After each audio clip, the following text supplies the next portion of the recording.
Orang si paling tinggi derajat debun Imam Syafi'i man la yara qadrahu engki panika orang si tak padeng ke derajat abad. Jadi orang si paling tinggi derajat orang si tak tahu je abad tinggi derajat. Paham? Munjen kima tinggi paham je abad tinggi berarti perpanda tinggi. Debun Abu Ya Sayyid Muhammad. Siapa orang senyangka abaan jadi lah dapat berarti abaan jadi kita berangkat.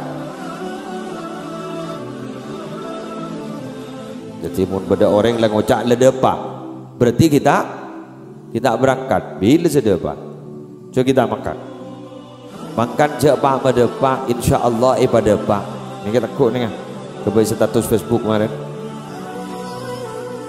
ini cepak mendapat insya Allah tulis ibadah. Jadi cek aroma sadepak cepak mendapat cek kok memokok aroma sadepak insya Allah tulis ibadah depak. Kek mun aroma sadepak tak tulis depak tu takut je.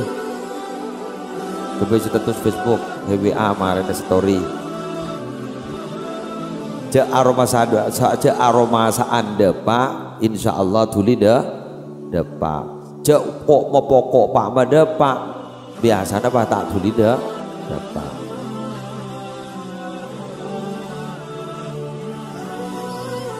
Dek rumah ni teori apa ni nyaman? Teori terbalik lagi. Teori terbalik. Wa aktsaruhum fadla man la yara fadlahu. Orang ni kasi paling banyak keutamaan nah, kehebat nah, kemuliaan nah. Bila orang ni kata sadar je aban di kemuliaan.